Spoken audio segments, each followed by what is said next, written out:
जिस भाग को आज हम लोग पढ़ने जा रहे हैं या जिस भाग से आज हम लोग सुन करके कुछ बातों को जानेंगे, और वो है न्यायों की किताब उसका 6वें अध्याय में। जब आप इस किताब को खोलेंगे, इस भाग को जब आप खोलेंगे, न्यायों की किताब पुराने नियम में उसका 6वें अध्याय का 1 से लेकर के जब आप पढ़ेंगे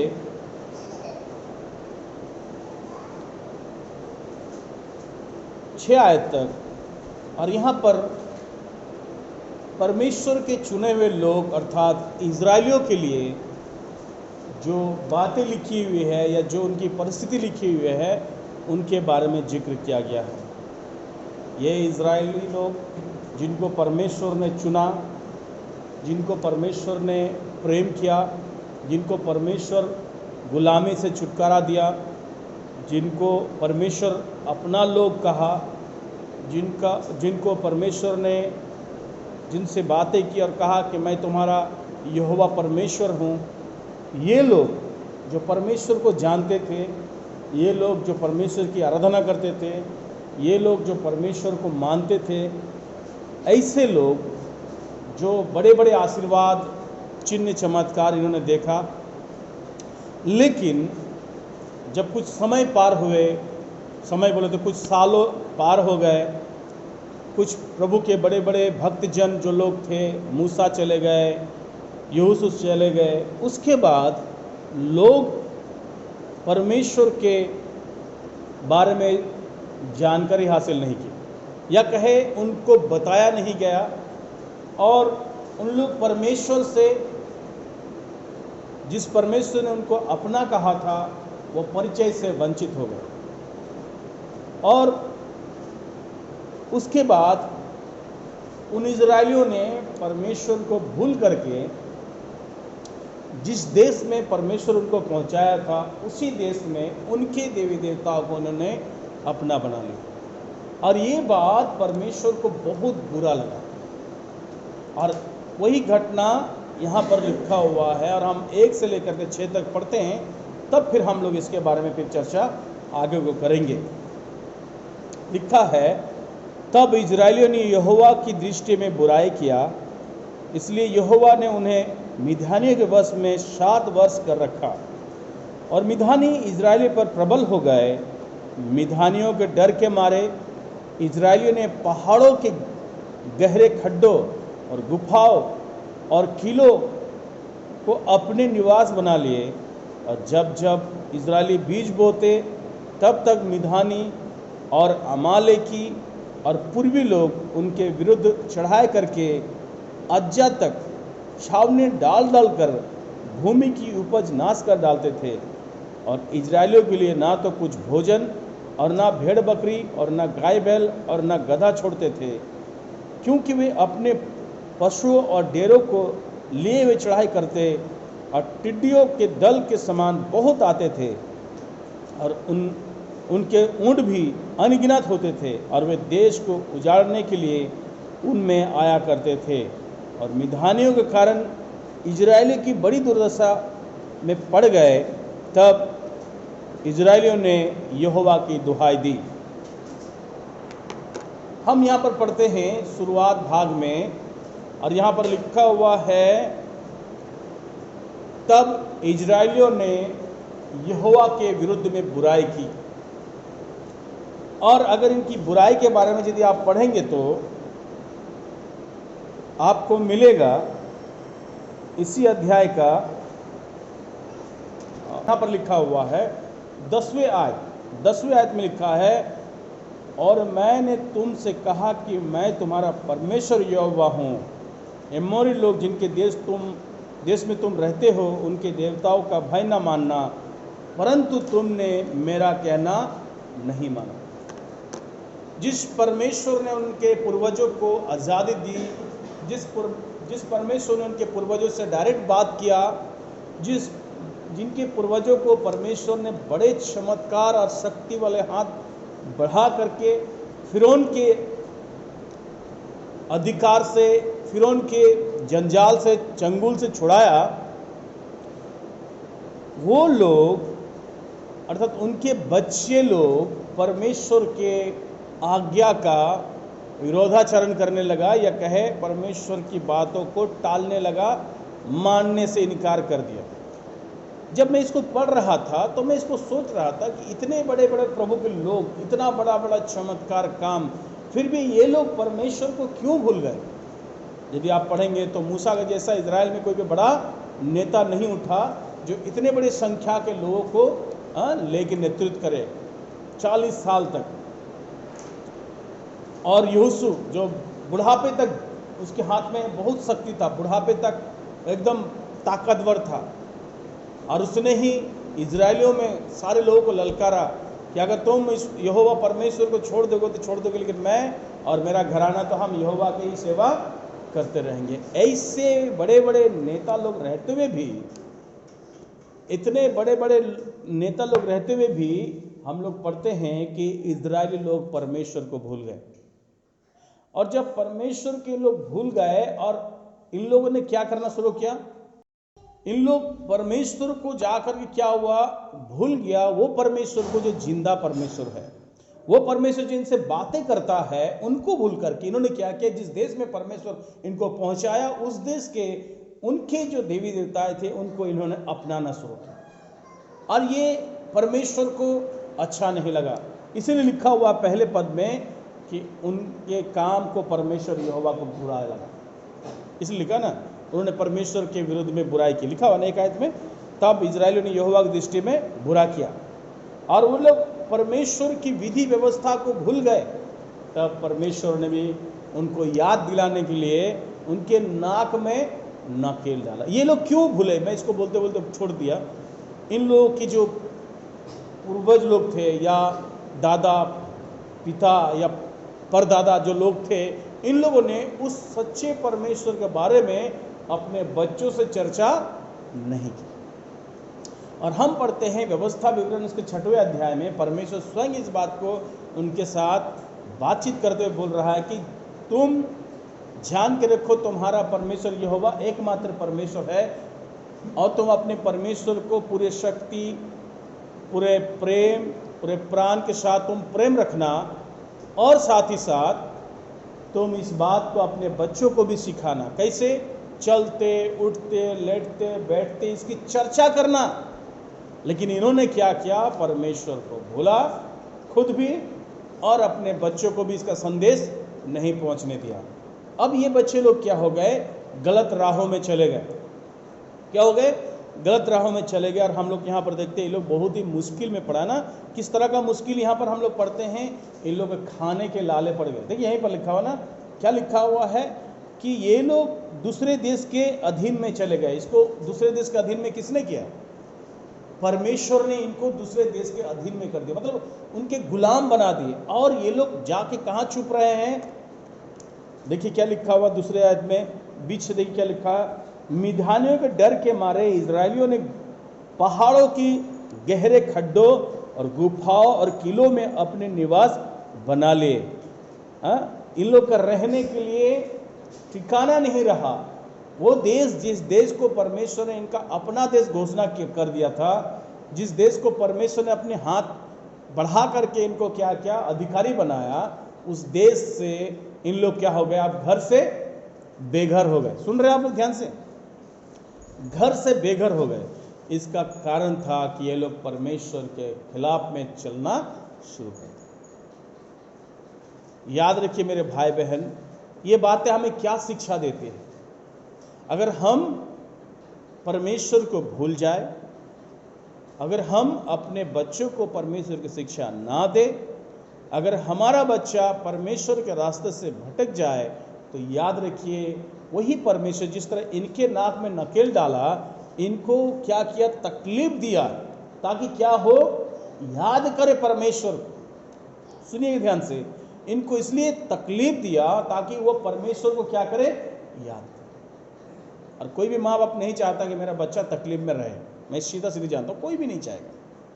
इसलिए हमें चाहिए कि हम अपने बच्चों को सही शिक्षा और विशेष तौर पे परमेश्वर की वचन की शिक्षा जितना हो सके हम उतना अपने बच्चों को दें। हम यहाँ पर पढ़ते हैं कि इन लोग जो मुश्किल में था, ना सिर्फ इन लोग घर से बेघर हो गया, पहाड़ों की खो समझते हैं, गुफा में जाके इन लोग छिपने लगा। और खाने के लिए जब ये लोग बीज छिड़कते थे जमीन में, लिखा है इनके बीजों को भी क्या करता था, शत्रु देश आकर के इनके बीजों को बर्बाद करता था। देखिए 3 आयत में क्या लिखा है, और जब जब इजरायली बीज बोते तब तब मिधानी और अमालेकी और पूर्वी लोग उनके विरुद्ध चढ़ाई करके अज्जा तक छावनी डाल डालकर भूमि की उपज नाश कर डालते थे। और इजरायली के लिए ना तो कुछ भोजन वस्तु और ना भेड़ बकरी और ना गाय बैल और ना गधा छोड़ते थे। ये हाल इनका हो गया एक कारण से, सुन रहे हैं हम लोग, एक कारण से, इनकी एक गलती से इनकी जो हालत हो गई वो हालत बिल्कुल ही दयनीय है, चिंताजनक है। इनके शत्रु बढ़ गए। पहला हमने पढ़ा था, पहले पद में क्या पढ़ा हमने, केवल एक शत्रु के बारे में पढ़ा था, एक शत्रु। लेकिन जैसे आप तीसरे पद में पढ़ेंगे लिखा वहां पर 3 शत्रु हो गए, मतलब शत्रु भी उनका जीवन में क्या होने लगा, बढ़ने लगा। और ये शत्रु उनके जीवन में कौन बढ़ा रहा है, परमेश्वर ही उनके जीवन में दुख तकलीफ डाल रहे हैं, ताकि वो परमेश्वर के तरफ अपने नज़र को उठाए, परमेश्वर की और अपना ध्यान को लगाए, परमेश्वर को पुकारे। और यहाँ पर हम पढ़ते हैं कि इन लोगों के लिए जो फसल होता था, चाहे वो गेहूं हो और भी जो भी फसल लगाते थे लोग, ज़्यादातर तो गेहूं लगाते थे उस समय के लोग, और अंगूर लगाते थे। अंगूर इजराइल में जब बहुत ही ज़्यादा प्रसिद्ध चीज़ था। ये कुछ भी नहीं छोड़ते थे, कुछ नहीं छोड़ते थे। एक एक चीज़ का जिक्र किया गया ना, लिखा भोजन वस्तु नहीं छोड़ा, गाय बैल नहीं छोड़ा, भेड़ बकरी नहीं छोड़ा, और तो और गधा भी नहीं छोड़ा, कुछ नहीं छोड़ा। इन लोग का हाथ अब क्या हो गया है, पूरा पूरी खाली। घर गया, सुन रहे हैं आप लोग, घर गया, खाने का सामान भी गया, संपत्ति भी चला गया। एक गलती, और एक ये गलती छोटी गलती नहीं है, ये गलती बहुत बड़ी गलती है। क्योंकि ये एक गलती हम लोग देखते हैं कि इन्होंने परमेश्वर को भूला, परमेश्वर को याद नहीं रखा, परमेश्वर के वचन का पालन नहीं किया, सिर्फ ये याद रखते हैं। लेकिन इसकी और एक दूसरी पाठ हम लोग देखेंगे तो पता चलता है इन लोग परमेश्वर को तो छोड़ दिया, लेकिन नया परमेश्वर बना लिया। समझ रहे, इन लोग अपने परमेश्वर को छोड़ करके नया परमेश्वर बना लिया, जो कि उस देश के लोग मानते थे। और लिखा हुआ है उसके बारे में अभी हम आपको बताएंगे। तो इनकी ये हालत के कारण इन लोग का पूर्वज लोग था, इनकी ये हालत के कारण इनके दादा, इनके पिता, और मैं अभी एक और बात जोड़ के बताना चाहता हूँ, ये लोग खुद भी थे, इन लोग खुद भी थे। क्योंकि अगर आप 5 अध्याय तक पढ़ के आएंगे ना, तो अलग अलग लोगों ने मिल करके परमेश्वर को पुकारा, अलग अलग समय में आज़ादी दी। और ये लोग उपकार लेते थे और भूल जाते थे, उपकार लेते थे और परमेश्वर को क्या करते थे, छोड़ देते थे। ऐसा लिखा हुआ है, उपकार करते थे और परमेश्वर के विरुद्ध में काम करते थे। इस तरह से इन लोग बड़ी मुसीबत को जन्म दे दिया। और आगे हम पढ़ते हैं, लिखा हुआ है, देखिए 5 आयत में लिखा है, क्योंकि वे अपने पशुओं और डेरों को लिए हुए चढ़ाई करते और टिड्डियों के दल के समान बहुत आते थे, उनके ऊंट भी गिनती अनगिनत होते थे, और वे देश को उजाड़ने के लिए उनमें आया करते थे। ये जो दुश्मन आते थे ना, इनकी जो संख्या होती थी, जिसका जिक्र यहाँ पर एकदम भिन्न रीति से किया गया, टिड्डियों के समान ना, टिड्डियों के समान दल बांध कर आते थे। मतलब जहाँ आया, टिड्डी लोगों को ज़्यादातर किस, टिड्डी लोग के कारण से किस चीज़ का खतरा होता है, फसल का है। टिड्डी लोगों से किस चीज़ का खतरा रहता है, फसल का। मतलब ये लोग आते थे टिड्डियों के दल के समान, इसलिए इन लोग का जिक्र किया गया है, क्योंकि आके ये लोग फसल को ही बर्बाद कर देते। ये लोग आके क्या करते थे, उनके खाने पर ही आक्रमण करते थे। और फिर क्या लिखा हुआ है, उनके जो ऊंट थे ना, वो भी अनगिनत थे। मतलब क्या, ये लोग रुकने वाले लोग नहीं थे। मरुभूमि में उस समय के समय में ऊंट लेकर के चलने का मतलब है कि वो अब लंबा रास्ता तय करने वाले हैं। मतलब ये लोग एक जगह स्थिर नहीं रहते थे, इसीलिए लिखा हुआ लोग टेंट लगा लगा के चलते थे। जहां पर भी जाते थे इन लोग का काम था कि लूट लो, क्योंकि बड़ी संख्या में लोग थे। और ये मुसीबत में, इनके मुसीबत में इजराइली लोग फंस चुके थे। आगे देखिए क्या लिखा हुआ, थोड़ा जल्दी जल्दी चलते हैं क्योंकि पूरा अध्याय को ही पढ़ेंगे। और मिधानियों के कारण इजरायलियों की बड़ी दुर्दशा हो। इजरायलियों का जो हालत था, यहाँ पर जो शब्द लिखा गया ना, बड़ा दुर्दशा, मतलब कपड़ा खराब, खाने के लिए नहीं है तो शरीर खराब, बच्चे लोग बीमार, यदि गर्भवती महिला है उसके लिए सही भोजन नहीं है, पुरुष लोग खट रहे हैं लेकिन खाने के लिए नहीं मिल रहा, पुरुष लोगों की भी हालत खराब, किसी का कोई संपत्ति नहीं है, अपना किसी का कोई संपत्ति नहीं, क्योंकि सब लुटा जा रहा है। मैं फिर से रिपीट कर रहा हूं एक शब्द को, एक गलती और ये हाल, एक गलती और ये हाल हम लोग पढ़ते हैं कि इनके पूर्वजों ने इनको सावधान नहीं किया। इनके पूर्वजों की जो बातें थी उन्होंने परमेश्वर से जो पाई थी, इनको सावधानी से नहीं सिखाया, चलना नहीं सिखाया, परमेश्वर को मानना नहीं सिखाया, सच्चाई के साथ जीने के लिए नहीं सिखाया, और ये लोग बड़ी मुसीबत में पड़ गए। आगे हम पढ़ते 7वें अध्याय में, क्या लिखा हुआ है उसको पूरा हम पढ़ते। 6 आयत को हमने कंप्लीट नहीं किया। लिखा है, तब इजरायलियों ने यहोवा की दुहाई दी। ये है इंटरेस्टिंग पद जो मैं चाहता हूं आप लोगों को आज प्रार्थना के समय में याद कराने के लिए। ये लोग इतने बड़े मुसीबत में जब पड़े तब इनको परमेश्वर यहोवा परमेश्वर की याद। अगर इसको आप अपने जीवन में इसको जब अगर देखेंगे, अगर आपका जीवन जो परमेश्वर ने सुंदर बना के रखा है, आप गलती करके आप परमेश्वर से दूर चले जा रहे हैं, आप गलती करके परमेश्वर के हाथों में पड़ रहे हैं, और आपको परमेश्वर अगर इस तरह से कुछ परेशानी में डाल दे और ये हालत हो जाए कि आपका हालत मतलब क्या पतली हो जाए, मतलब यहाँ पर बड़ी दुर्दशा शब्द लिखा हुआ है, फिर परमेश्वर को याद करने से आपके लिए अच्छा नहीं है। इससे पहले सावधान हो जाइए। ये हालत में हम लोग पहुंचे, इससे पहले हमें क्या होना है, इससे पहले हमें सावधान होना है। मैं इसकी चर्चा इसलिए कर रहा हूं आज कि हम लोग सावधानी से चलें। जो लोग सावधानी से चलता है वो लोग दूर तक चलता है, जो लोग सावधानी से चलता है वो लोग दूर तक चलता है, लेकिन जो हड़बड़ा के चलेगा ज़्यादा दूर तक वो चल नहीं पाएगा। इसलिए प्रभु के रास्ते में जब हम चलते हैं ना, हमें हर एक कदम जब हम प्रभु के नाम से उठाते हैं, चाहे वो हमारे जीवन के डिसीजन ही क्यों ना हो, हमें बड़े सावधानी के साथ और परमेश्वर को सामने रख के उठाना चाहिए कि हे परमेश्वर, मैं ये कदम उठाने जा रहा हूं, आप अपने वचन से मुझे क्या बता रहे हैं, क्या मुझे यह उठाना चाहिए या नहीं उठाना चाहिए, इसे पूछना चाहिए। कोई भी करने के बाद नहीं पूछना चाहिए, समझ रहे? कोई भी काम हम लोग करते हैं, करने के बाद नहीं चिल्लाना चाहिए ना कि ऐसा कैसे हो गया। पहले पूछिए, क्योंकि वो आपका सृजनहार है, आपका जीवन का ब्लूप्रिंट उसके हाथ में बना हुआ है, और वो जो आपके लिए सोच के रखता है वो हमेशा भलाई के लिए ही सोच के रखता है। कभी कभी इंसान दुख में से होकर के जाता है ना, कभी कभी इंसान क्या होता है, दुख में से होकर के जाता है। तो क्यों परमेश्वर दुख में लेकर के जाता है, या क्यों जब हम परमेश्वर के बच्चे हैं फिर भी हमें दुख का सामना क्यों करना पड़ता है? कभी कभी परमेश्वर जिससे प्यार करता है उसको ताड़ना भी देता है। कभी कभी परमेश्वर जिससे प्रेम करता है उसकी ताड़ना भी करता है, ताकि वो और ज़्यादा परमेश्वर को पहचान ले। कभी कभी जीवन में हम गलती करते हैं तब भी परमेश्वर हमारी ताड़ना करता है, इसलिए प्यार होता है। हमें इन बातों को जब हम सुनते हैं तो हमें अपने आप को आईने के समान इस वचन को अपने सामने में रखना चाहिए और पूछना चाहिए खुद से। आपके पड़ोसी को मत पूछिए कि ये वचन सुन के आपको कैसे लग रहा है, खुद से पूछिए कि प्रभु ये वचन जब मैं सुन रहा हूँ आप मुझे क्या सिखाना चाहते हैं, आप मुझे क्या बोल रहे हैं। क्योंकि हम प्रभु का वचन क्यों सुनते हैं कि 2 घंटा 1 घंटा समय को पार कर देंगे, इसलिए नहीं, हम कुछ आत्मिक जीवन को मजबूत करने के लिए ना। ये वचन सुन के अगर जीवन को हम अच्छा करते हैं तो ये आत्मिक जीवन में मजबूत हुआ कि नहीं?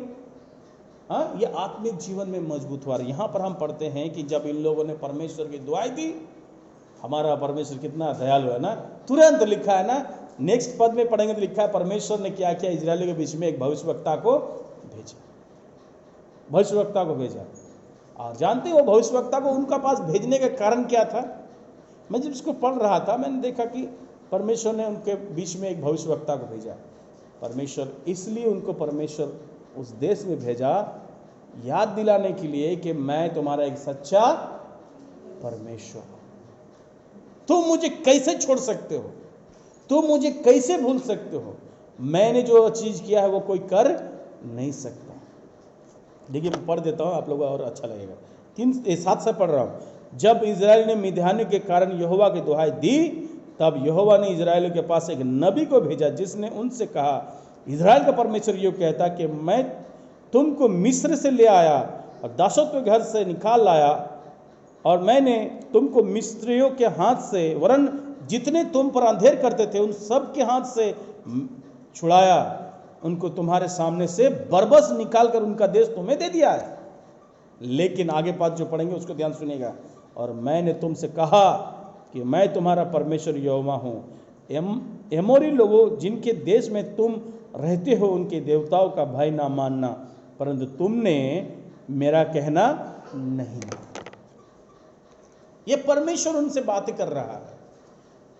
परमेश्वर बता रहा है, तुम लोग तो दासत्व के घर में थे, तुम लोग पराए देश में मजदूर थे, गुलाम थे तुम लोग। मैंने तुम लोग क्या की? आजादी दी।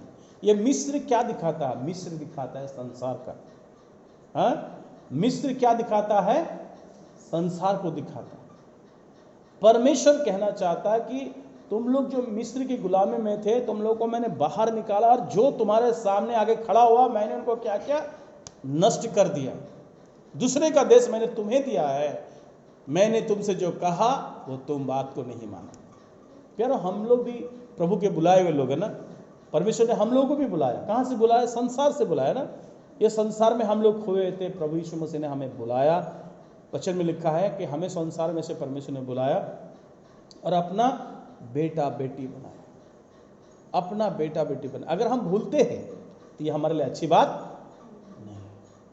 कभी कभी देखिएगा विश्वासी लोग परमेश्वर के उपकार को क्या करते हैं? भूल जाते हैं। नए उपकार पाने के लिए पुराने जो उपकार परमेश्वर ने किया उसको भूल जाता। शॉर्टकट रास्ता निकालने की कोशिश करते हैं, अपने तरीका से निकालने की कोशिश करते हैं। और एक शब्द मैं जोड़ के बोलना चाहता हूं, अपनी बुद्धि का सहारा लेकर के चलना चाहते हैं। ऐसा नहीं हो सकता है। इन लोगों को देखिए, ये लोग कोई कमजोर लोग नहीं थे पहले। ये लोग कमजोर लोग नहीं थे। आप अगर पढ़ेंगे बाइबल में तो लिखा, कनान देश को परमेश्वर ने इनके हाथ में दिया। ये लोग कमजोर लोग नहीं है।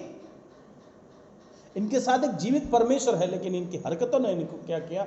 कमजोर बना दिया।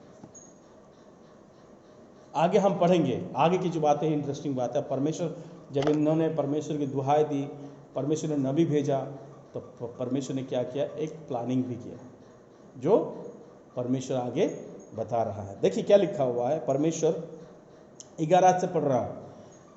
फिर यहोवा का दूत आकर उस बारान वृक्ष के तले बैठ गया जो ओप्रा में अबीएजेरी युआस का था। उसका पुत्र गिदोन एक दाखरस के कुंड में गेहूं इसलिए झाड़ रहा था कि उन्हें मिद्यानियों से छिपा रखे। उसको यहोवा के दूत ने दर्शन देकर कहा, हे सुरवीर सुरमा, यहोवा तुम्हारे संग है। यहां पर हम पढ़ते हैं परमेश्वर ने क्या किया? पहले नबी भेजा। अब हम पढ़ते हैं परमेश्वर ने अपने दूत को भेज दिया। स्वर्गदूत आकर के एक व्यक्ति से बात कर रहा है, और वो व्यक्ति क्या कर रहा है? काम कर रहा है। क्या काम कर रहा है? गेहूं झाड़ रहा है। लेकिन इंटरेस्टिंग बात यह है कि कहां झाड़ रहा है वो? गेहूं को हमेशा क्या बोलेंगे, ऊंचे जगह में, मतलब ऊंचाई में रख करके पीटा जाता है, या फिर उसको झाड़ा जाता है। गोल तरह का चीज जो पत्थर के ऊपर में रख के झाड़ा जाता है। लेकिन यहां पर हम देखते हैं ये गोल नहीं है, मतलब ऊंचाई नहीं है, ये गहराई है। किस तरह क्या लिखा हुआ? शब्द को थोड़ा सा ध्यान देंगे। लिखा हुआ है दाखरस की कुंड। कुंड जानते जहां पर संचय किया जाता है, जैसे तरल पदार्थ, जैसे पानी हुआ, द्राक्षरस हुआ ना, उसको कुंड बोला जाता है। उस कुंड में क्या झाड़ के रख रहा है? जहां पर द्राक्षरस से वो कुंड भरा होना चाहिए था, इनकी गलतियों के कारण से उसमें क्या रखा जा रहा है? गेहूं रखा जा रहा है। एक एक गलती और एक एक अलग अलग उनकी जीवन में क्या है? समस्या। इसलिए प्यारो, जब हम परमेश्वर के वचन को पढ़ते हैं, इन जो घटनाओं को हम पढ़ते हैं, तो ये हमारे जीवन को क्या शिक्षा देता है? ये हमारे जीवन को ये शिक्षा देता है, अगर हम परमेश्वर के लोग परमेश्वर के नज़रों में ऐसे कामों को करें तो हमारे बोलते हैं नाक में नकेल डाल के हमको समझा देगा कि वो क्या है। समझ रहे? इसलिए हमें परमेश्वर को डरना चाहिए। हमें परमेश्वर को क्या करना चाहिए? डरना चाहिए। देखिए, हमारे देश में तो इधर हम लोग अंगूर नहीं लगाते, लेकिन गेहूं तो हम लोग बहुत अच्छा से लगाते हैं ना। हम लोग को पता है गेहूं कैसे लगाया जाता है। लेकिन यदि आप इजराइल देश में जाएंगे, क्योंकि उस समय के समय में जिस समय की ये घटना पड़ रहे हैं, उस समय से करीबन कुछ साल पहले, 100, 150, 200 साल पहले, जब मूसा इजराइलियों को कनान देश लेके आ रहा था, उस समय मूसा ने 12 लोगों को कनान देश देखने के लिए भेजा था। उन लोग क्या लेके गए थे कनान देश से? कनान देश से क्या लेके गए थे? हाँ, गेहूं, अंगूर लेके गए थे। क्या लेके गए थे? अंगूर लेके गए थे। और कैसे अंगूर था? वो लोग बड़ा बड़ा अंगूर लेके गए थे ना, कंधे में बांध के ले गए थे। ओ मेरे प्यारे भाई बहन, जिस देश में अंगूर की पूरी भरमार होती थी, आज वहां पर उनका हाथ खाली है। आप समझ रहे मैं क्या बोल रहा हूं? परमेश्वर जब आशीष देता है ना, बोलता जब देता है परमेश्वर खुल करके देता है, तो अगर हम उस आशीर्वाद को रख नहीं पाएंगे ना, ये हमारी गलती है। ये रखने की जिम्मेदारी हमारी है। जब हमें परमेश्वर आशीर्वाद देता है, तो जब हम परमेश्वर को प्रसन्न करते हैं या परमेश्वर के पास उसकी आज्ञाओं को मानते हुए चलते हैं, वो खुद खुश होकर के क्या करता है? हमें आशीर्वाद देता है। और वो हमें आशीर्वाद क्या करता है? परमेश्वर का आशीर्वाद हमारे जीवन में ठहरता है। लेकिन जब हम उस नज़र में रहते हैं, परमेश्वर का आशीर्वाद हमेशा बरकरार रहता है। जैसे ही हम कुछ उल्टा पुल्टा काम करते हैं, समझ लीजिए आप अपने हिसाब से, जब भी हम कुछ गलत करते हैं या वचन के बाहर काम करते हैं, तब क्या हो जाता है? वो जो आशीर्वाद हमारी भलाई के लिए थी, वो जो आशीर्वाद हमारी उन्नति के लिए थी, वो जो आशीर्वाद आनंद मनाने के लिए थी, वो अब क्या हो जाएगा? रोने में बदल जाएगा। इसलिए सावधान। इसलिए क्या हो? सावधान हो। जब परमेश्वर खाने के लिए देता है ना, तो खा के मतलब ज़्यादा मस्ती मजाक नहीं करना चाहिए। हमें क्या रहना चाहिए? परमेश्वर के अधीन रहना चाहिए। समझ रहे बात को? हाँ, जब हमें परमेश्वर आशीर्वाद देता है, खाने के लिए देता है, तो खाना खा के हम उसको भूल ना जाए, परंतु खाना खा के क्या करें? हम परमेश्वर की और महिमा करें। यहाँ पर हम देखते हैं कि दाखरस की कुंड में गेहूं पीटा जा रहा है। ये भी बहुत ही मतलब एक अजब तरह की घटना इनके जीवन में हम लोग देखते हैं। थोड़ा और आगे चलते हैं। जब हम दूसरे आयत को पढ़ते हैं, वहां पर लिखा है, वो स्वर्गदूत उससे मिल के क्या बोल रहा है? बोले, हे सुरवीर सुरमा। आप समझ रहे हैं जिससे स्वर्गदूत बात कर रहा है, वो उसके बारे में क्या जिक्र किया जा रहा है? सुरवीर सुरमा। हम लोग कलीसिया में कोई भी नहीं है ना, सुरवीर सुरमा है क्या कोई? है? सुरवीर किसको बोलते हैं? जो सबको हरा सकता है, उसी को तो सुरवीर बोला जाएगा। तो यहां पर लिखा हुआ है, परमेश्वर दूत दर्शन देकर के गिदोन से कहता, हे सुरवीर सुरमा, यहोवा तेरे संग रहे। अच्छा बात बोला, अच्छा बात बोला। इसी के पास खाली गेहूं था। यह अपना बेचारा गेहूं को उस दाखरस के कुंड में इसलिए वो पिट रहा था, या इसलिए वो वहां पर संचय कर रहा था, ताकि मिद्यानियों की आंखों से क्या करे? बचा कर रखे, नहीं तो उनके शत्रु वो भी लूट के लेके चले जाएंगे। लेकिन ये कमजोर व्यक्ति नहीं है। इसके बारे में बाइबल में क्या लिखा है? शूरवीर सुरमा लिखा गया है। देखिए इसके शूरवीर सुरमा कितना मजबूत आदमी था। देखिए अभी पढ़ेंगे, हम लोगों को समझ में आएगा क्या लिखा हुआ है। लिखा है 13 आयत में, गिदोन ने उससे कहा, हे मेरे प्रभु, विनती सुन, यदि यहोवा हमारे संग होता तो हम पर यह सब विपत्ति क्यों कर पड़ती? और जितने आश्चर्य कर्म का वर्णन हमारे पुरखा यह कहकर करते थे कि क्या यहोवा हमको मिस्र से नहीं लाया, वो कहाँ रहे? अब तो यहोवा ने हमको त्याग दिया और मिद्यानियों के हाथ पर कर दिया है। तब यहोवा ने उस पर दृष्टि करके कहा, अपनी इसी शक्ति पर जा और तू इजराइलियों को मिद्यानियों के हाथ से छुड़ा। छुड़ाएगा, क्या मैंने तुझे नहीं भेजा? देखिए यहाँ पर वो स्वर्गदूत से बात कर रहा है, नहीं नहीं नहीं नहीं, आपने बोला ठीक है, हम विनती कर रहे हैं आपसे। क्या विनती कर रहे हैं? ये हमने सुना है, हमारे पूर्वज लोग बताए थे कि यहोवा परमेश्वर ने ही हमें क्या किया, मिस्र से बाहर लाया। लेकिन अगर उन्होंने बाहर लाया तो वो अभी है कहाँ? क्या ये लोग परमेश्वर को ढूंढ रहे थे क्या? क्या ये लोग यहोवा परमेश्वर को ढूंढ रहे थे क्या? नहीं, वहां पर लिखा है कि वो परमेश्वर उनको बोला तो ने हमें भूल गया है। ये लोग परमेश्वर को भूला, परमेश्वर ने इनको नहीं।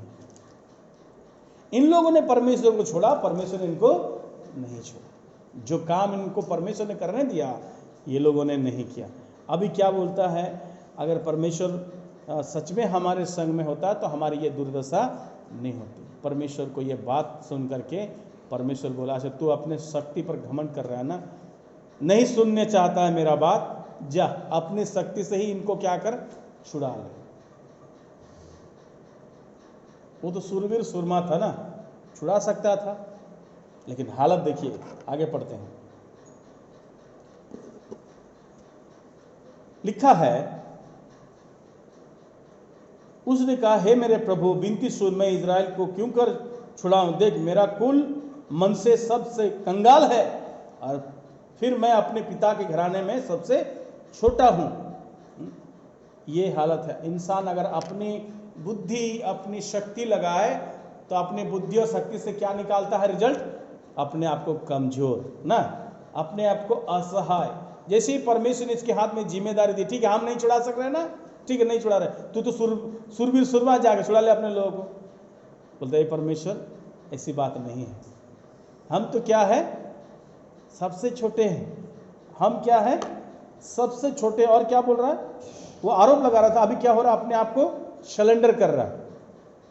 पहले आरोप लगा रहा था, अभी क्या कर रहा है, अपने आप को देख रहा है कि हम क्या है, हमारी औकात क्या है।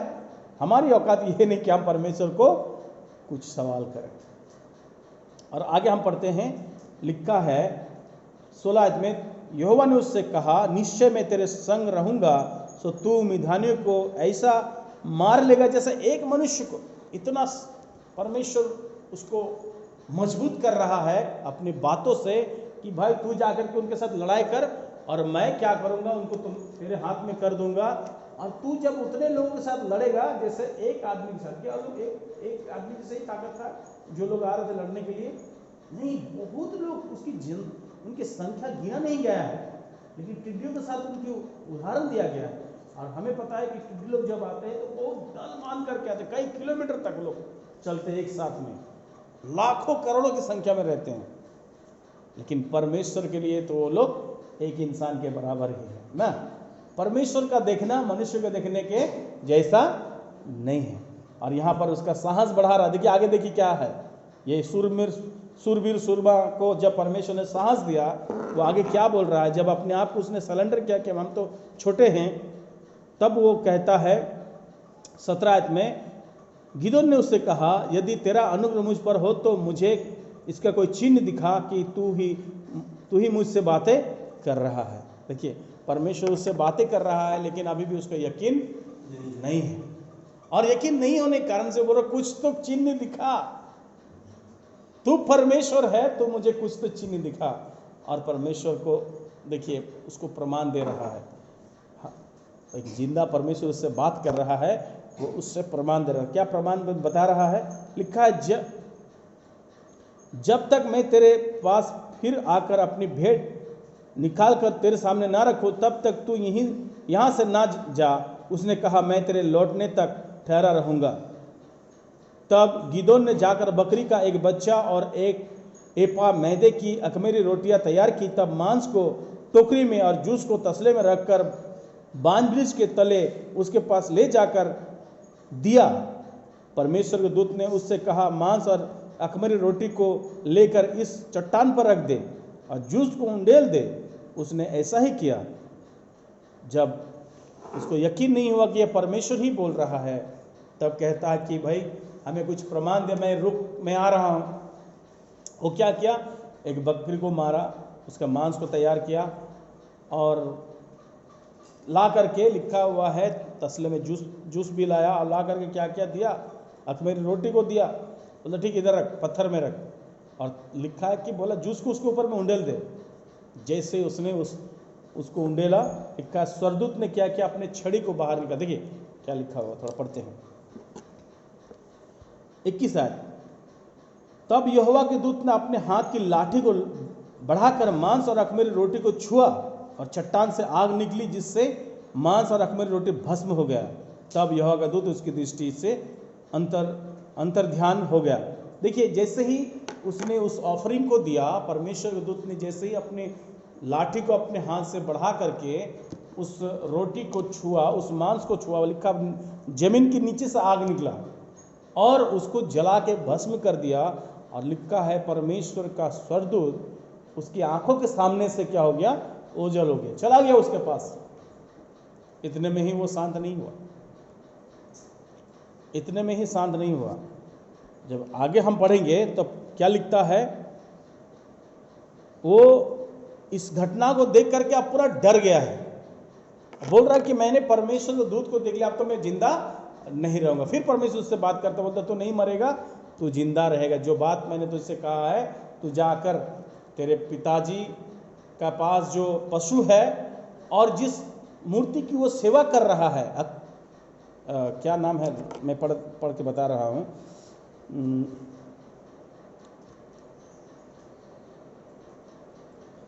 असेरा नाम की जो मूर्ति है, उसको किस तरह का बनाया जाता था, थोड़ा मैं बताना चाहता। असेरा का मूर्ति जो होता था वो लकड़ी का होता था, सुन रहे हैं, लकड़ी का एक सीधा पेड़ जैसा होता था, और उसमें छोटा सा मतलब आंख बना दिया, मुंह बना दिया, इस तरह का उसमें आकृति रहता था। और उसी को लोग क्या करते थे, ईश्वर करके पूछते थे, बोला उस लकड़ी को काटना और उसको क्या करना, जो पशु तुम बलि करोगे उसको उसी में क्या करना, और ये बलिदान चढ़ाना, उसने चढ़ाया। आगे जब आप पढ़ेंगे तो आपको मिलेगा, जब सुबह हुई, अच्छा ये आदमी दिन में नहीं किया, जब परमेश्वर ने इसको दिन में बोला, लिखा हो इस तरह, ये काम उसने दिन में नहीं किया, जाकर कब किया, रात में किया, ताकि सारे लोग इसको ना देखें। एक सुरवीर सुरमा, इतना मजबूत आदमी जिसके बारे में चर्चा किया जा रहा है, आज उसका हौसला क्या हो गया है, कमजोर पड़ गया। और लिखा हुआ वो दिन में नहीं, जाके रात में बलि चढ़ाया। सुबह तक सारे लोगों को खबर चला गया। जब जांच पड़ताल हुई, पता चला कि किसने ये किया है, ये किसने किया है, तो लिखा है ये काम गिदोन ने किया है। तब सारे लोग उग्र हो गए ना, बोले तुमने हमारे साथ ऐसा क्यों किया ना। उन्होंने कहा कि हमारे जो जिसको हम पूजते थे, जो हमारे आराधक थे, उस लकड़ी को तुमने क्यों काट करके उसमें आग लगा, सब मारना चाहते हैं उसको। उसके पिताजी ने बोला कि रुक जाओ, ये जो काम किया है ना, ये अच्छा काम नहीं है, बहुत बुरा काम किया है। तुम क्यों लड़ाई करोगे उसके साथ, जिसके खिलाफ इसने काम किया है वही इसको सजा। कौन, वासेरा देवी क्या करे, इसको क्या करे, सजा दे। लेकिन इसको किसने ये काम करने के लिए बोला, परमेश्वर ने बोला। आगे देखिए क्या लिखा हुआ है, सब लोग ये बात मान गए, लेकिन सारे लोग क्या इंतजार करने लगे। देखिए 32 आयत को पढ़ता हूँ, 32 आयत। इसलिए उस दिन गिदोन का नाम यह कहकर यरूबाल रखा गया कि इसने जो बाल की वेदी गिराई है, तो इस पर बाल आप यह वाद विवाद करेगा। इसने दो काम किया था, एक वेदी भी गिराई थी और एक मूर्ति को भी क्या बोलते, लकड़ी का जो मूर्ति था उसको भी काट करके उसने क्या किया, आग लगा दी। ये लोग इंतजार कर रहा था कि ये क्या हो जाएगा, मर जाएगा। एक चर्चा यदि दिन भर चले तो आदमी के मन में क्या होता है, डर हो जाता है ना। देखिए फिर परमेश्वर से जब बातें करते, थोड़ा और आगे चलते हैं, जब मिदानी लोग फिर से इकट्ठे हो गए, तब फिर ये परमेश्वर क्या जो व्यक्ति है गिदोन, ये क्या हो गया, फिर से परमेश्वर की और नज़र उठाया। इसने सारे लोगों को बुलाया। जब देखा कि शत्रु देश इकट्ठा हो रहा है, तब इसने भी क्या किया, सारे लोगों को इकट्ठा किया। थोड़ा मैं पढ़ता हूँ 33 से। इसके बाद सब मिधानी और अमालेकी और पूर्वी इकट्ठे हुए और पार आकर इजराइल की तराई पर डेरे डाले। तब यहोवा का आत्मा गिदोन में समाया और उसने नरसिंगा पुकार। तब अबीएजेरी उनके सुनने के लिए इकट्ठे हुए फिर उसने कुल मनसे के पास अपने दूत भेजे और वे भी उसके समीप इकट्ठे हुए, और उसने आशेर, जुबुलून, नप्ताली के पास भी दूत भेजे, तब वे भी उसके साथ मिलने को चले आए।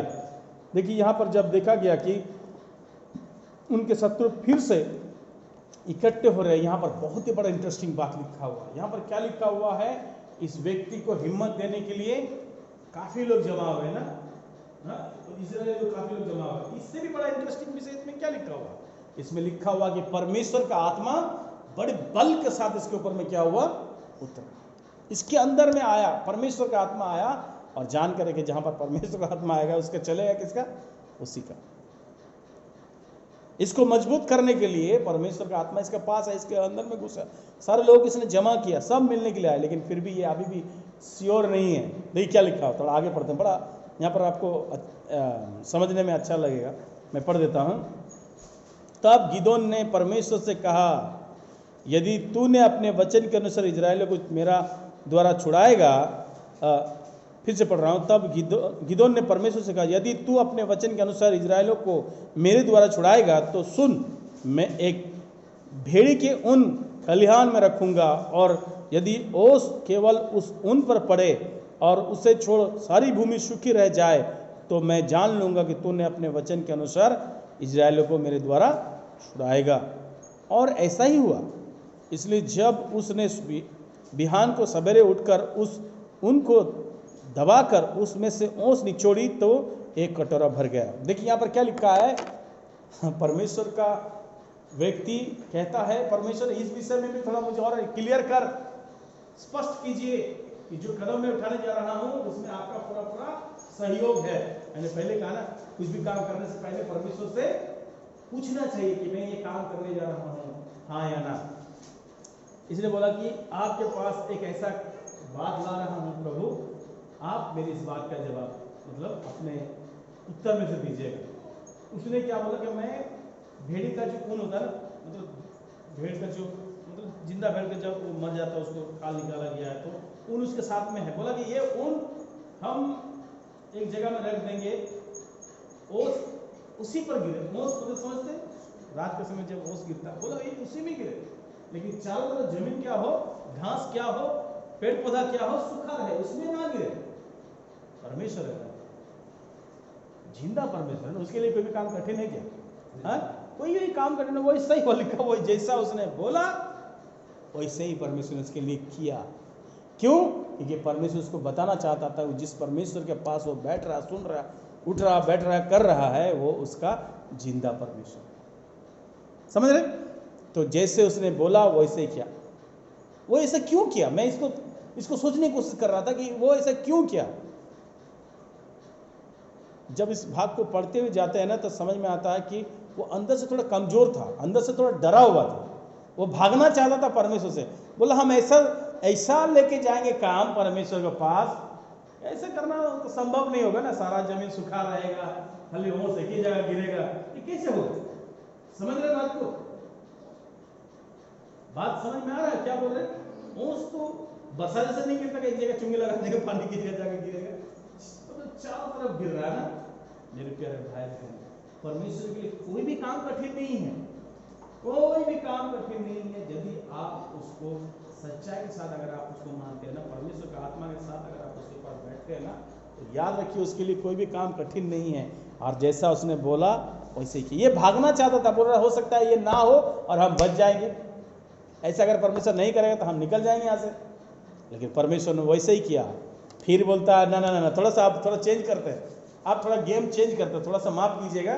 चेंज क्या करेंगे? ये ऊन कल सुबह हम कल शाम को फिर से रखेंगे, ये ऊन को क्या करेंगे कल सुबह फिर से रखेंगे, लेकिन ये ऊन खाली सूखा होना चाहिए। देखिए प्रभु आप ऊन को क्या कीजिएगा, सूखा रखिएगा, लेकिन सारा जमीन में क्या हो, ओस गिरा रहे। आप पढ़िए वहां पर, ये सारी बात लिखा हुआ, बाद में पढ़ लीजिएगा। लिखा है कि वैसे ही हो, वैसे ही हुआ। अब क्या है, क्या सूखा मिला? ऊन सूखा मिला। पढ़ लेते थोड़ा सा ना, आप लोगों को भी समझने के लिए सुविधा आ जाएगा। देखिए क्या लिखा है 39। फिर गिदोन ने परमेश्वर से कहा, यदि मैं एक बार फिर कहूं तो तेरा क्रोध मुझ पर ना भड़के, मैं इस ऊन से एक बार और तेरी परीक्षा करूंगा, अर्थात केवल ऊन ही सूखी रहे, सारी भूमि पर ओस पड़े। उस रात को परमेश्वर ने ऐसा ही किया, अर्थात केवल ऊन ही सूखी रही और सारा भूमि ओस से भर गया। समझ रहे? परमेश्वर के लिए कोई भी काम असंभव नहीं है, कोई भी काम कठिन नहीं है। जिस परमेश्वर को आप जिस तरह से मानेंगे, ये परमेश्वर को जिस तरह से आप बोलेंगे, इस परमेश्वर की बात को आप जितनी मानेंगे, उसकी पवित्रता में जितनी चलेंगे, याद रखिए परमेश्वर भी आपकी बात को सुनेगा। कठिन से कठिन बात को क्या करेगा? आपके लिए वो करेगा। हम लोग प्रार्थना करने के लिए आए ना, क्यों? हम बताना चाहते हैं प्रभु हमसे जो नहीं हो सकता है, आप हमारे लिए वो काम को करने में हमें मदद कीजिए, या आप हमारे होकर के इस काम को करिए ताकि हम लोग ये काम कर सकें। यहाँ पर ये चीज़ हम लोग पढ़ते हैं। आगे जल्दी पढ़ेंगे ना, और इंटरेस्टिंग बात लिखा हुआ है। अगर आप लोग सुनेंगे तो मैं पढ़ूंगा आगे, नहीं तो मैं ब्रेक करूँगा। अगर आप लोग और 15 मिनट सुनेंगे तो मैं और 15 मिनट इसमें से बोल सकता हूँ। थोड़ा सा आप लोग अगर इसको सुनना चाहेंगे तो आगे और पढ़े, आप लोग सुनेंगे घटना किस तरह से परमेश्वर इस व्यक्ति को, जो इतना सुरवीर सुरमा होते हुए भी डर डर के काम कर रहा है, किस तरह से परमेश्वर ने इसको इस्तेमाल किया। इस व्यक्ति को उन लोगों को भगाने के लिए खड़ा कर रहा है जो असंख्य लोग आ रहा है, जिसकी संख्या टिड्डियों के साथ तुलना किया गया है। असंख्य लोग उसको भगाने के लिए खड़ा कर रहा है। किसको बचाने के लिए खड़ा कर रहा है? इजरायलियों को बचाने के लिए खड़ा कर रहा है, क्योंकि वो लोग आएगा तो इनका गेहूं क्या करेगा? लोग लेके भाग जाएगा। तो इन्होंने क्या किया? सारे लोगों को बुलाया, सारे लोगों को बुलाया ना। कई लोग आए ना, आसेर आए, जुबुलून आए, वगैरह वगैरह, जो नाम हम लोग पढ़ रहे थे पिछले अध्याय में। तो वहां पर इनको मदद करने के लिए आया। परमेश्वर बोलता है इतने लोगों को लेकर के हम तेरे लिए नहीं काम करेंगे ना। ये लोग बहुत ज्यादा है। हाँ, टोटल जानते हैं कितने लोगों के द्वारा से इन लोगों को आजादी दिलाई? केवल 300 लोगों को, केवल 300 लोगों को, लाखों की संख्या में आए हुए लोगों को भगाने के लिए परमेश्वर ने चुना। पढ़ेंगे हम लोग 7 अध्याय का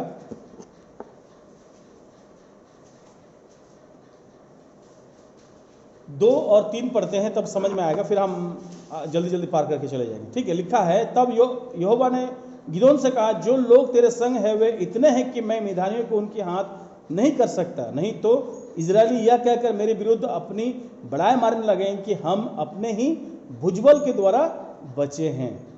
इसलिए तू जाकर लोगों में यह प्रचार करके सुना दे कि जो कोई डर के मारे थरथराता हो वह गिलाद पहाड़ से लौट कर चला जाए। तब देखिए कितना लोग चला गया।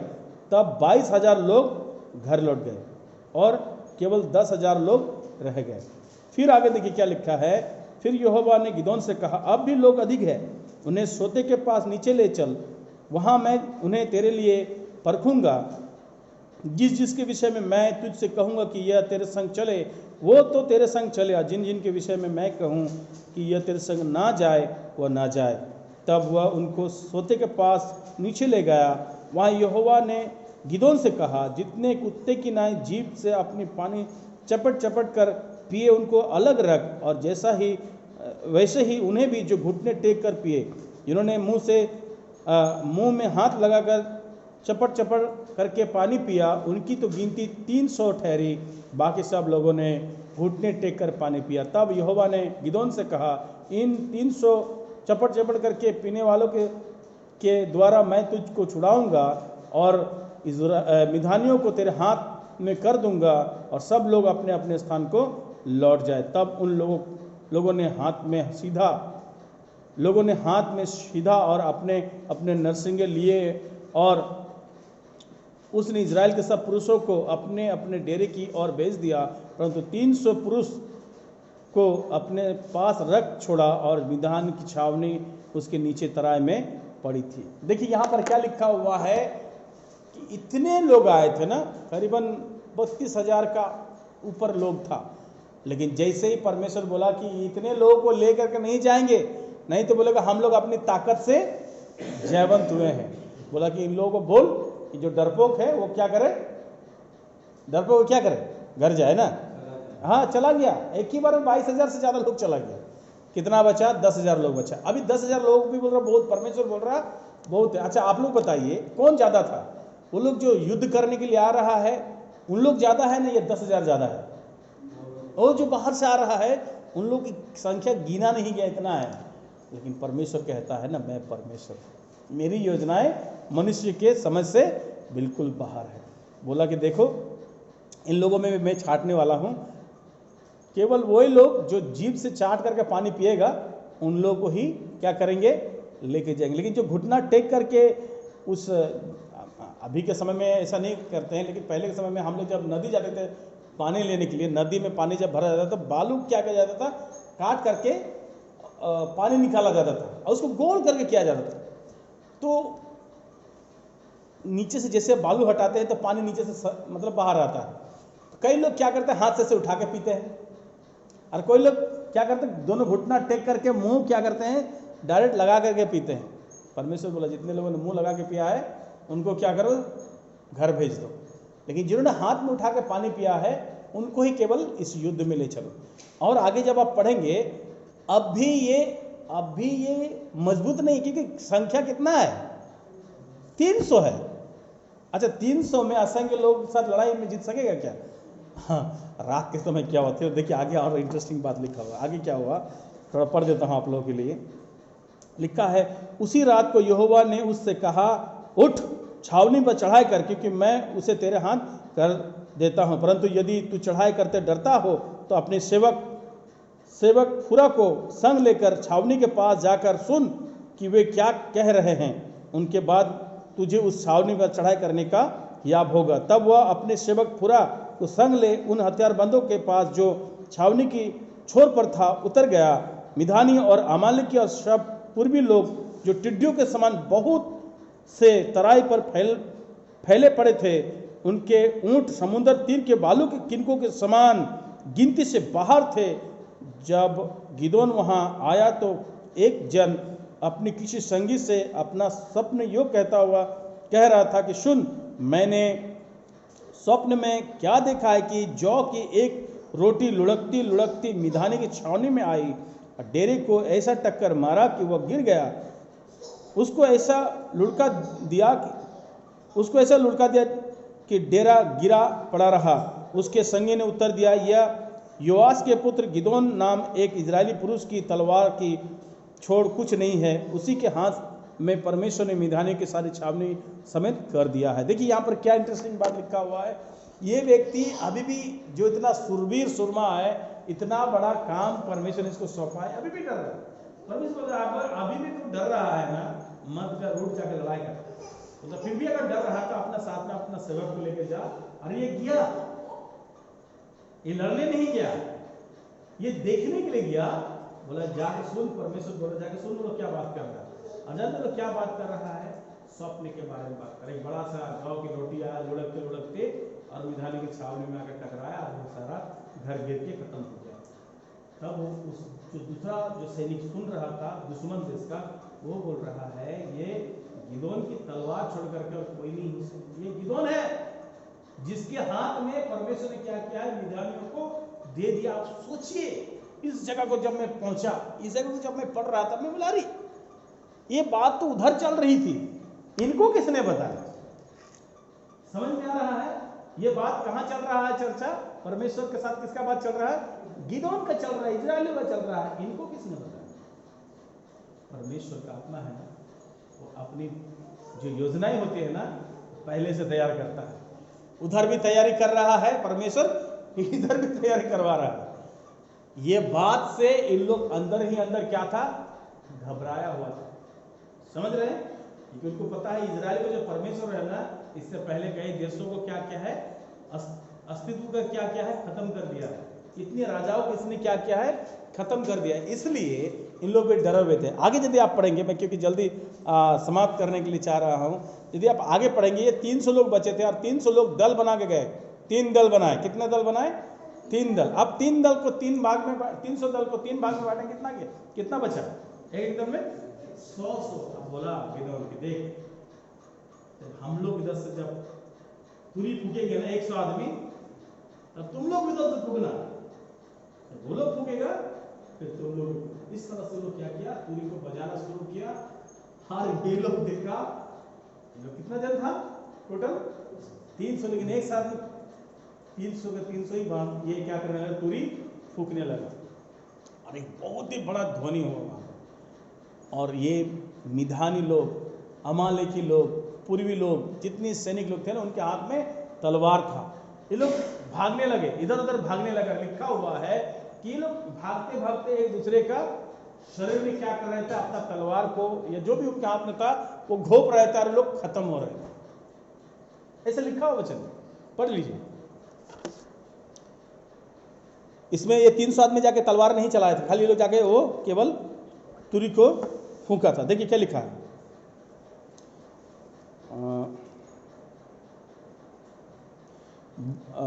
20 आयत में देखिए लिखा हुआ है, तब तीनों झुंडों ने नरसिंगे को फूंका और घड़ों को तोड़ डाला और अपने अपने बाएं हाथ में मशाल और दाहिने हाथ में फूंकने के नरसिंगे लिए हुए चिल्ला उठे, यहोवा के तलवार और गिदोन की तलवार। तब वे छावनी के चारों ओर अपने अपने स्थान में खड़े रहे और सब सेना के लोग दौड़ने लगे और उन्होंने चिल्ला चिल्ला कर उन्हें भगा दिया। और उन्होंने 300 नरसिंगों को फूंका और यहोवा ने एक एक पुरुष की तलवार उनके संगी पर और सब सेना पर चलाए। तो सेना के लोग सरेसा की और बेतसिता तक और तबात के पास के अबेला माहोला तक भाग गए। तब इजरायली पुरुष नप्ताली और आसेरा और मनसे के सारे देश से इकट्ठे होकर मिधानियों के पीछे पड़े। देखिए यहाँ पर क्या हो गया, क्या क्या किया इन लोगों ने, एक हाथ में तुरी लिया और एक हाथ में हांडी लेकर के क्या कर फोड़ रहे एक साथ, है ना, पूरा जोर से, एक हाथ में मसाल लगा कर रखा, पूरा जोर से फूंक रहा। सब क्या हो गया, डर से लोग घबरा गए ना। सैनिक लोग, लिखा दुश्मन सैनिक लोग खड़े होकर के इधर उधर भागने लगे और सब अपने आप खत्म हो गए। कौन मार रहा था, लिखा हुआ परमेश्वर ऐसे किया। लेकिन पढ़िए ना क्या लिखा हुआ, 22 आयत में लिखा है, और उन्होंने 300 नरसिंगे को 300 नरसिंगे को फूंका और यहोवा ने एक एक पुरुष की तलवार उनके संगी पर और सेना पर चलवाई। तो सेना के लोग सरेसा की ओर, मतलब परमेश्वर उन लोगों को, जो परमेश्वर के लोगों को सता रहा था, ध्यान सुनिएगा, परमेश्वर उन लोगों को, जो परमेश्वर के लोगों को सता रहा था, यदि भी परमेश्वर इन लोगों को उकसाया था ताकि जाकर इजरायलियों को दंडित करे, मतलब उन लोगों को याद दिलाए, दुख में डाले कि वो लोग किसको याद करें, परमेश्वर को याद करें। जब परमेश्वर ने छुड़ाया, छुटकारा दिलाया, तो उनके शत्रुओं को भी सजा परमेश्वर ने क्या किया, बहुत अच्छा से दिया। समझ रहे, परमेश्वर के लोगों के साथ में अगर कोई शत्रुता करता है तो परमेश्वर उसके साथ लड़ता है और भारी मार से मारता है। संख्या जितना भी हो, परमेश्वर को फर्क पड़ने वाला है क्या? मनुष्य की संख्या जितना भी हो, परमेश्वर को कोई फर्क पड़ने वाला नहीं। इस तरह से परमेश्वर ने क्या किया, इजरायलियों को मिधानियों से, अमालेकियों से और पूर्वी देश के लोगों से छुटकारा दिया। लेकिन इन घटना में ये जो गिदोन था, इसने 3 बार परमेश्वर के पास क्या किया, निवेदन किया, 3 बार प्रार्थना किया परमेश्वर से, और तीनों बार परमेश्वर ने क्या किया, उसकी प्रार्थना को सुना। जो मैं चीज़ समझाने की कोशिश कर रहा हूँ इस घटना को बोलने के बाद, हम जिस परमेश्वर के पास बोलने के लिए आए हैं वो सुनता है और जवाब भी देता है। लेकिन जान कर रखिए कि कुछ ऐसी बातें होती है जिसमें परमेश्वर की पवित्रता है, ये परमेश्वर की धार्मिकता है, परमेश्वर का न्याय है। इसलिए अगर हम पाप लेकर के ये सारी बातों को अपना रखते हैं तो सुनकर भी अनसुना कर देगा, उस प्रार्थना को परमेश्वर फिर सुनने वाला नहीं। इसलिए हमें उस पवित्र परमेश्वर के पास जब हम आते हैं, परमेश्वर के पास बैठते हैं, प्रार्थना करते हैं, तो हमें अपने आप को परमेश्वर के हाथों में पवित्र रखना है। ईश्वर का लहू सब पापों से शुद्ध करता है। अपने पापों से मन फिराना है, पापों को अंगीकार करना, मानना और छोड़ना भी है। तब आप परमेश्वर की आत्मा से भरे रहेंगे, परमेश्वर की पवित्रता से भरे रहेंगे, परमेश्वर की उपस्थिति से चलेंगे और आपकी बातें सब परमेश्वर सुनेगी और आपकी हर एक काम परमेश्वर करते हुए जाएगा। इसलिए प्यारो, परमेश्वर के लोग होने के नाते इस घटना से हमें कई सीख मिलती है कि हम जिस परमेश्वर को पुकारने के लिए आए हैं वो सुनता भी है, जवाब भी देता है। लेकिन अगर हम अपने मन को परमेश्वर को उपकार पाकर अगर मन दूसरी तरफ मोड़ ले तो हमारे और हमारे बच्चों के लिए खतरनाक घटना भी हो सकती है। लेकिन यदि हम मन फिरा के वापस आते हैं परमेश्वर के पास तो वो हमें क्षमा भी करता है और हमें क्या करता है, मौका भी देता है ना। यहाँ पर गिदोन को मौका मिला कि नहीं, और इजरायलियों को भी मौका मिला कि उनके शत्रु के हाथ से बचाया। अब उनके फसल को नष्ट करेगा, अब इनके फसल को नष्ट करेगा क्या है? इनके घर को इन लोग को बेघर करके रखेगा क्या? नहीं, परमेश्वर वापस उनको अपने घर में लाया, वापस उनके फसल को उनका खाने के लिए अधिकार दिया। मतलब खाने के लिए लोग उपार्जन तो कर रहा था लेकिन खा नहीं पा रहा था क्योंकि शत्रु छीन रहे थे। अब शत्रु को परमेश्वर ने क्या किया, समाप्त कर दिया। समझ में आ रहा? यदि सुने तो शत्रु को परमेश्वर ही हटाएगा, यदि ना सुने तो परमेश्वर ही शत्रु को लाके खड़ा कर देगा। इसलिए हमें परमेश्वर की बात को हर हाल में सुनना है, चाहे हम गरीबी में रहे चाहे अमीरी में रहे ना। गरीबी में है परमेश्वर सुना, अमीर हो गए तो फिर छोड़ दिए, खत्म हो जाएंगे। इसलिए हर समय हमें परमेश्वर की बात को सुनना है। अगर आप परमेश्वर की बात को अनसुना करते हैं तो यह आपके लिए खतरनाक विषय होगा, आपके परिवार के लिए, आपके घर के लिए अच्छा नहीं होगा। इसलिए आइए हम प्रभु की बातों को याद रखें, प्रभु की बातों को न सच चले, ताकि परमेश्वर के नाम की महिमा, परमेश्वर के नाम की बड़ाई हो। प्रभु इस छोटे से वचन के द्वारा हमें आशीर्वाद करे, समझाए, सिखाए और सहायता करे, हमारे आत्मा के साथ हमेशा बातचीत करते रहे ताकि हम सजग हो, सतर्क हो, जागते हुए चले, ताकि प्रभु की महिमा और प्रभु की बड़ाई हो। प्रभु इस छोटे से वचन के दौरान सभी का आशीर्वाद दे।